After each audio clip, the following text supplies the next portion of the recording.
Hey guys, welcome back to the channel, or welcome if you're new here. I'm gonna read some train books in this video.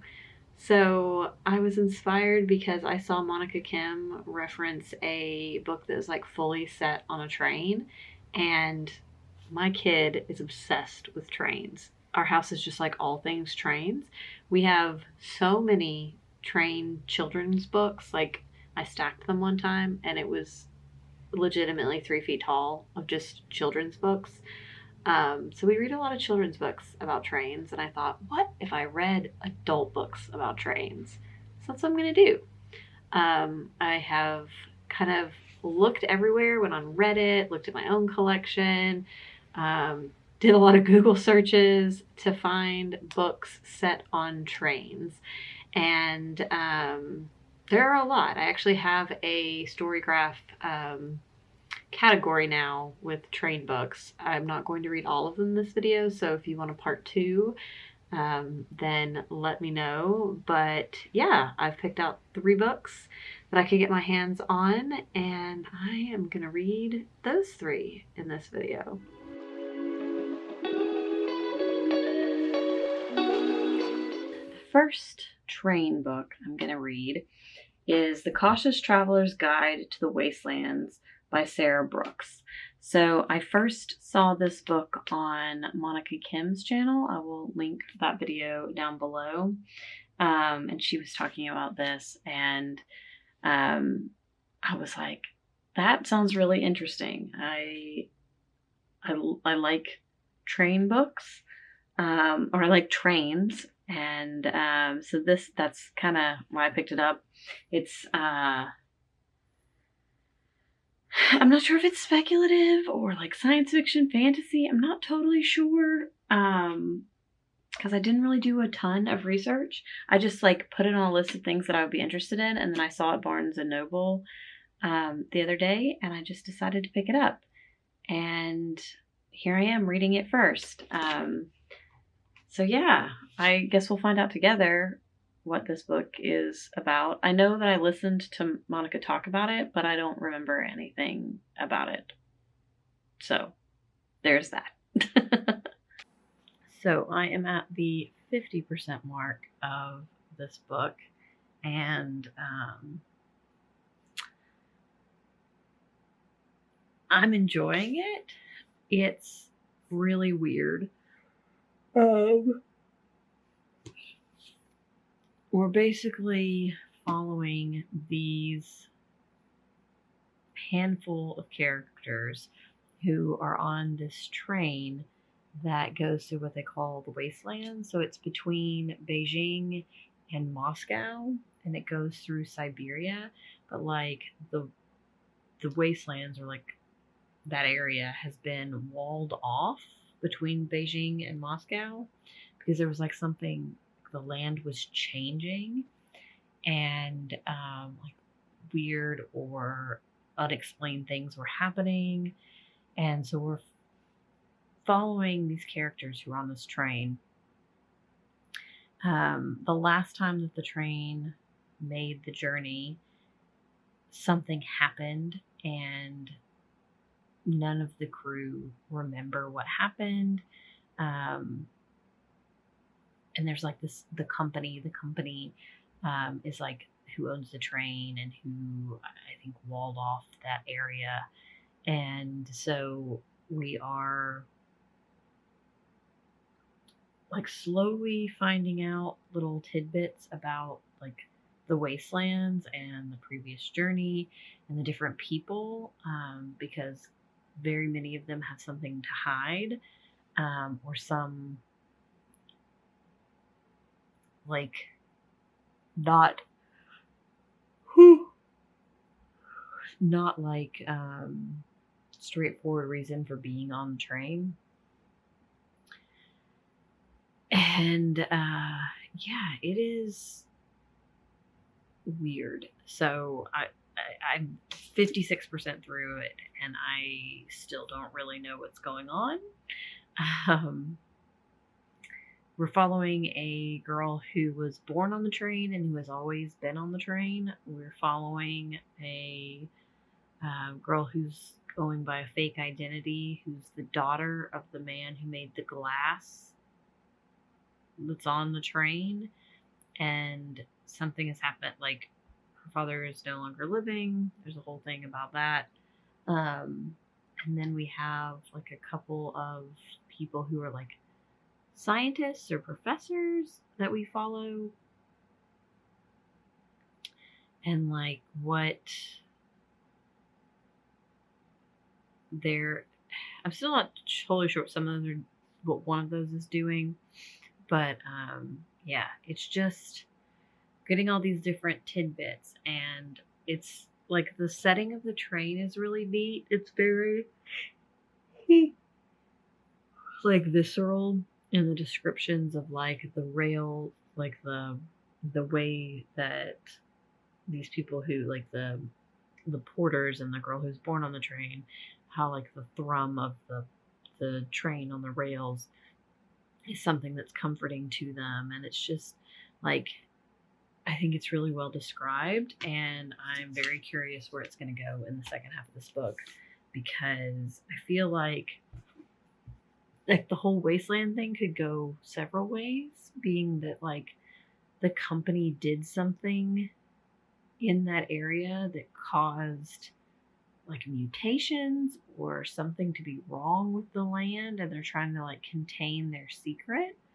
Or it could be like a supernatural thing. It seems like there's like also a society, and so it seems that they are discouraging people from like believing. So it seems very much like something has happened and the company is somehow responsible for it, and that they're like profiting off of this situation, but also something like majorly to hide. So I don't know. I'm very curious where it's going, but I'm enjoying it so far. Whew. I finished this last night, and I'll be totally honest, I'm not really sure what to say about this book. It is very weird. So if you're into like weird books, then I would recommend it. In terms of like how much train was in this, like 5 trains. It was very train heavy. Like the whole thing takes place on the train. The train is a character. So like this is a very, very train book. In terms of plot, there wasn't a ton of plot, to be honest. There was character development, but also like I felt like that wasn't massive, because I still, at the end of the book, there were specific characters that I just wanted to know more about their story. So I felt like we had 3 perspectives. So we had 3 perspectives. We had the child of the train. We had so she's pretending to be a widow, but she is the daughter of someone that was associated with the train previously. And then we have this man who's like a disgraced scientist who is like trying to prove himself. So those are our 3 perspectives, and they all have very different motives and very different reasons for being on the train and for doing the things that they do. And I did feel like the 3 different perspectives kind of told different aspects of the train really well. So you get like the child of the train, you get like the nitty gritty, somebody who's part of like the staff who lives and breathes the train. And also like there's some stuff that she gets up to. That was probably the most interesting of it. Her perspective, I think, was my favorite. And then the widow, like the daughter of somebody associated with the train, was also super interesting. So those 2 perspectives I liked. I could have done without the disgraced scientist. I just thought his perspective was weird and didn't really, like, it added something in that, like, he's trying to, I'm going to say understand, like I don't know how to explain him. Like, I think his perspective was the weakest, and I think all of the things that you learn via his perspective, you could have learned via Wei Wei, who's the child of the train, through her perspective. And then the widow, her perspective is interesting because you get some backstory, and you also, like, she's pulling pieces out about the company that owns the train and some of their motives. So it's like you have the person who is part of the company by default, and then you have the person who's like very wary of the company. And so I don't know, like even talking about it, I feel like I'm not making any sense, but that's what the book felt like, genuinely. So I gave this a 3 or a 3.5 because it was fine. The writing was fine, but I just didn't feel like it did anything special. I think there's some commentary on capitalism and climate change. So I think that is ultimately a part of the message, is like, I can't say any more about that without spoiling what little plot there is. But like, there is definitely an aspect of this that has to do with like corporate greed and scapegoating the your average person, like your workers, and climate change, and just like bureaucracy and rich people and that kind of stuff. So like, there's an aspect of all of those things. So I think this is like one of those books that's like a thinly veiled comment on capitalism and climate change. So I think that is very much there, and you get that throughout the book. But like, I still am not entirely sure what else it was trying to do. Like, was that it? So I thought it was a fine read, but I don't know who I'd recommend this to, except for people who like weird books. Because like, I've read something and I keep trying, it's like on the edge of my mind. I've read something that this reminds me of, in terms of like the weirdness and the like, what the hell is happening thing. But I can't place it, which it was probably also a 3-star book. So that's what I have to say about this. Let's move on to our next train book.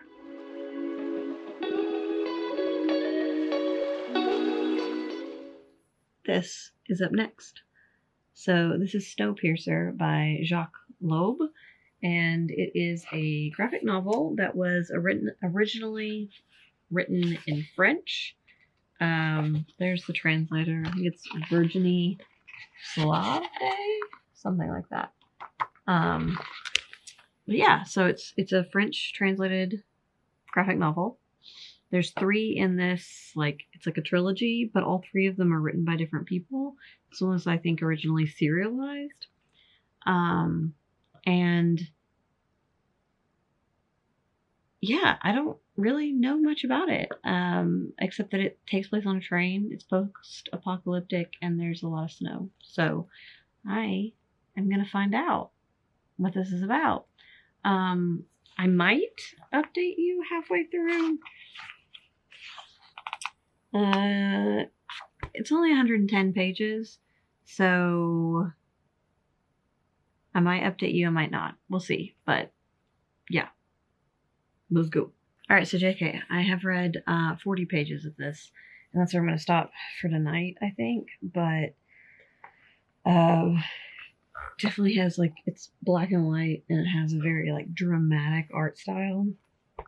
So what I've learned is Snowpiercer is a train that, hold on, it repeats this a couple of times.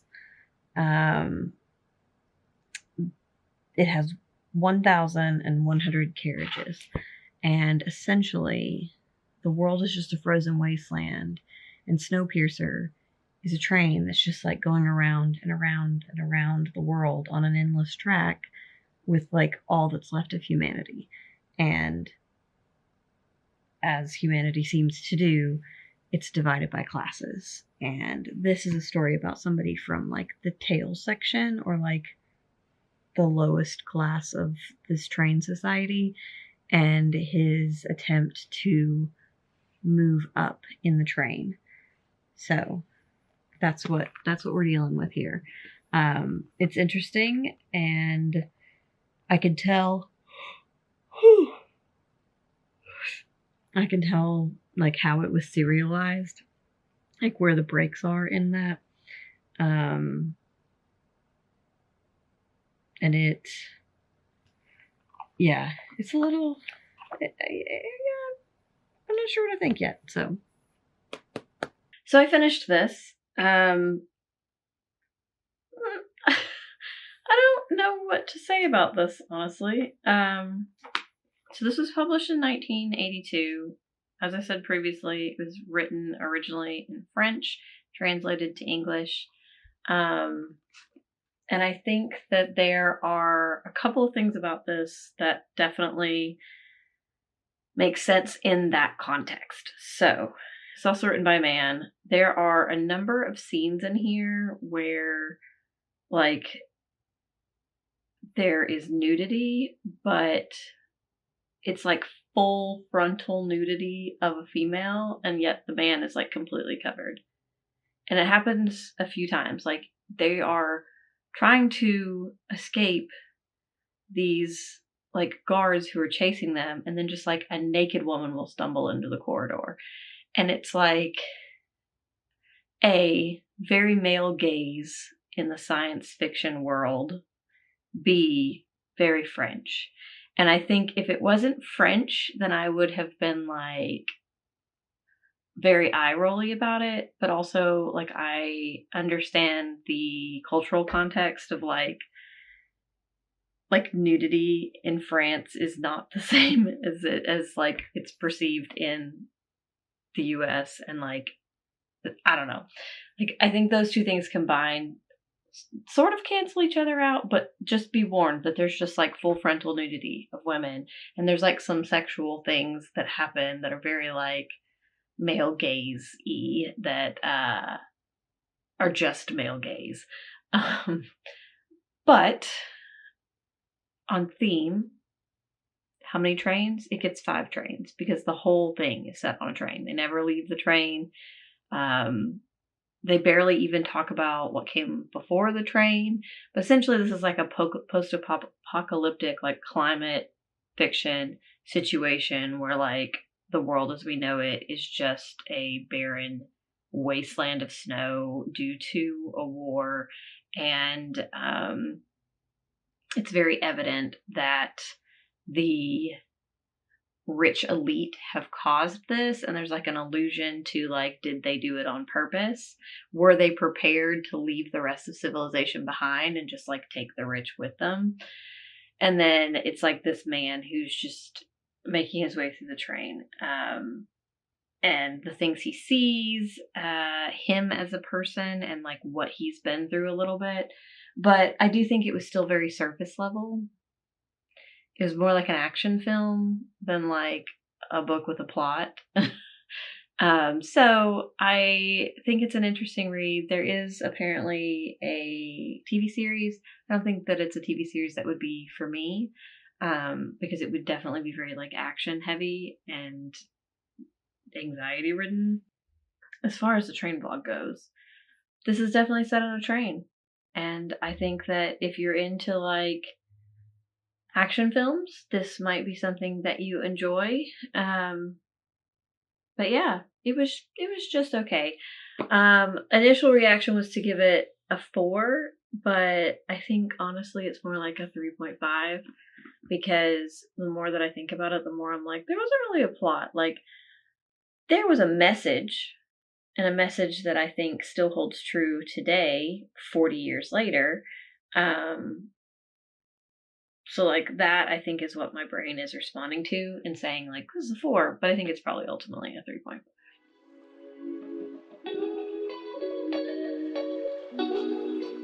Well, I'm only at the 7% mark of this, which is the naming song by Jebediah Berry. Yeah, Jebediah Berry.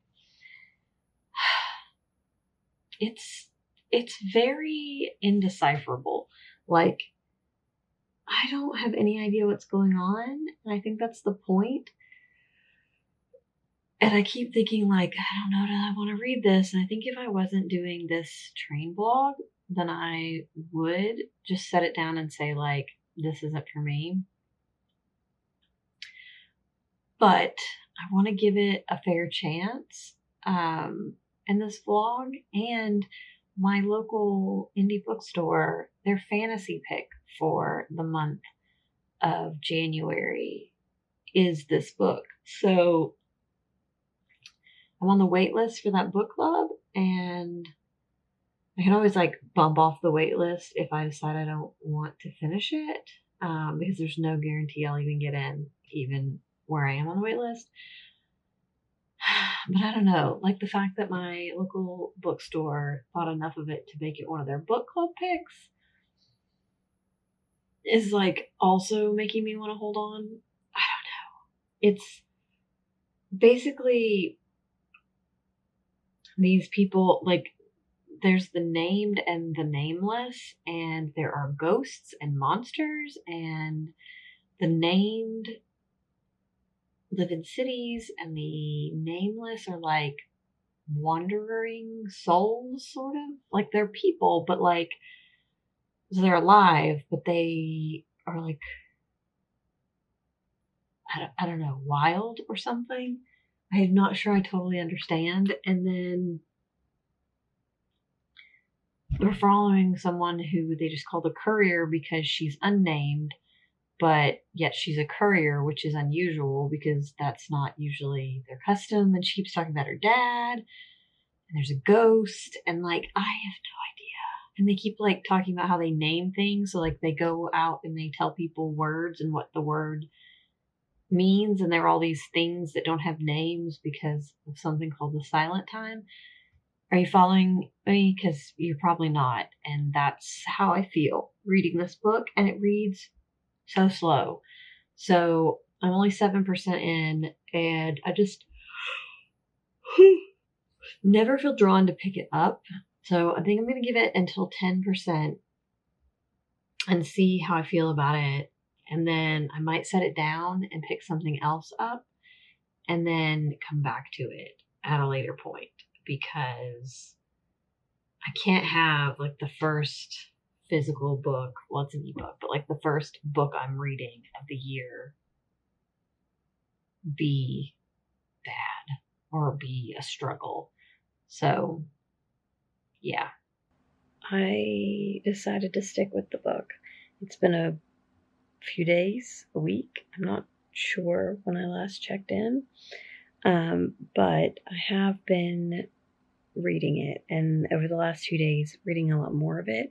So I'm 42% into the book. What I will say is, like, this is a 370 page book. It feels like it's like an 800 page book. Like, I feel like I have read so much information, and I'm not even halfway through a less than 400 page book. Like, it's perplexing. We are getting more into the like mystery aspect of it, and like trying to figure out some different things about like this world and some of the like factions is what I'm going to call them in the world. And now we're in a setting, like they've introduced this additional train. So this is the train that she was originally on, and then they've introduced the concept of this additional train that's sort of like a Shakespearean troupe is the best thing that I can equate it to. And there's a lot of like lore around this train, and yeah, that part is super interesting. So I'm invested now, so I will finish it, but it reads so slow. I'm at the 50% part, and I'm invested now, so I'm glad I didn't DNF it. So it's definitely intriguing, but I'm still very much like, what the hell is happening in this book? Because it is so out there.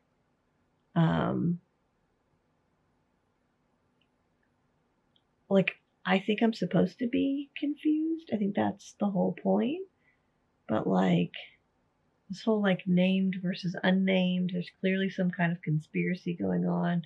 We've just uncovered something that like feels very much along the whole lines of like, it only takes one generation to rewrite history, or like for history to be forgotten. Like, it's very much those vibes. So yeah, and I think something like really big's about to happen, like the shit's gonna hit the fan. But also like, it feels, it's just so weird because it feels like so much has happened, and that like we could potentially be building to like a climax of the book, but I'm only at the 50% mark. Like, what else is going to happen in an entire rest of a book? I'm so confused. I meant to say this last night. So I'm at like the 65% mark. And I had this like moment while I was falling asleep last night where I thought about how part of this book reminds me of The Buried Giant by Kazuo Ishiguro, in the way that there's like this fog or like inability to see or remember over like the whole of society until somebody like calls attention to it and like names it. And I just remembered that and thought, that's very interesting. I'm finally back, having finished this book, and what to say about the naming song. So did I start this in December, or did I actually start it in January? I don't know, but it's February at this point. And I finally finished it. Last night I was at 88%. I was like, no, I'm not going to sleep until I push through to the end of this book. And it's not that I didn't enjoy it. It's not that it wasn't an interesting book with interesting concepts. It's that it's a 368-page book that felt like an 800-page book. I don't know how that's possible, but it was an absolute slog through the entire thing. Even the parts that I was enjoying, I still felt like I was reading at a decent pace, and then I would look down and it would have been like 1% of the book. So I have no idea what that was about, but yeah, that was excruciating. I never really was like excited to pick this book up, but ultimately it's like a weird book. It's fantasy. It is set on multiple trains, though there is a decent amount of the book that's like not actually on the trains at all. But the trains are very important to the world. The whole concept is that so like the world at some point went silent, and everybody forgot the names for things, forgot where places are. If it doesn't have a name, they can't see it. Very Kazuo Ishiguro, The Buried Giant, which I think I said before. And then these committees, so like there's these two people that like were the first namers, and then these committees sort of formed that named things. There are ghosts in this world, so when people die they become a ghost, but ghosts can still like interact with the world, so they use ghosts for like menial labor for the most part. And so there's like, in my opinion, there's like a real like oligarchy situation going on where like there's all this concentrated power of people who decide like one of the things is that these sayers, whatever they speak is law, and so they don't speak normally. Like they have people who speak for them until they're like speaking law, and they're like all the power is concentrated with them, and everybody does, and like the society is formed around like what they say. their whims. And then you have these committees who go out, and so there's committees who like divine words, so like figuring out what things are called. And then you have namers who go out and name the things. And once they name them in the presence of other people, then everybody knows those words. And like in the context of like a city, they would name the city, and the city suddenly everybody can see it. Or like a neighborhood in a city, suddenly people can see it. But otherwise, like you're walking down a street and there's a brick wall here. Well, it's not really a brick wall. Like there's an alleyway there that goes to another part of the city that's just not been named. So that's kind of the overarching concept. I don't want to talk too much about it because I honestly couldn't tell you what's considered spoilers or not. Because it's just that weird. Like the first 30% of the book, I had no idea what was happening. Like it didn't make sense. These people have like their names are things like Book and Ticket and Rope and Thorn and things like that. Our main character isn't named, but she lives among the named. So there's like the nameless, the people who didn't choose to take names or weren't presented for naming, and they live in these areas that the named can't see. And there's kind of like a like a rivalry that the plot is kind of figuring out how that rivalry developed and like whose agenda we're working with and things like that. And how our main character is tied to so much of it. And she can do she's like a border person essentially, because she can sort of interact with both worlds. So yeah, it's very weird and will make you use your brain while you're reading it. So if that's your kind of thing, then have at it. I think that there was a lot for it to say, you know, about like oligarchy and concentration of power, about whose agenda are we, like whose agenda is the agenda that we're operating under, kind of thing. The idea that it takes one generation to erase history, because there's some of that in there, as well as like the concept of slavery, because these ghosts are essentially enslaved because they are being forced to do manual labor, and if they don't cooperate, or if they have like show any personality, then they are calibrated. So there's a lot to be said in this book, and I think that it was an interesting read. I just don't know why it felt like such a slog. So there is that. On a scale of 1 to 5 trains, I would still give it 4 trains, because there are multiple trains. She spends time on all of them. There's a very cool train-esque creature in part of it that I thought was fantastic. So trains are very part of the world, but they're not like the focus, honestly. So yeah, that's my thoughts. Well, I don't have big things to say about this challenge. I have a handful of other books that are like set on trains or about trains that I have on a list. So I might do a part 2 of this video. It was sort of successful. I feel like, I don't know. I'm not sure that they were the best choices for the first books for this challenge, but you know, they were on theme, so there's that. So I would love to hear your thoughts if you've read any of these books, or if you have train books that you want to recommend, because I loved the train setting on all of these. I thought it was interesting. I thought it was like the compact nature of it is what I think I like. Is it's like a little world within a world, and just like how they use the trains in different ways, and like, you know, there's different compartments for all the different things, and the idea of life going on, but concentrated to these trains. So yeah, I just think that it's very interesting. So yeah, I would love to hear your thoughts again about the books or any recommendations that you have. So I will see you guys next time. Bye.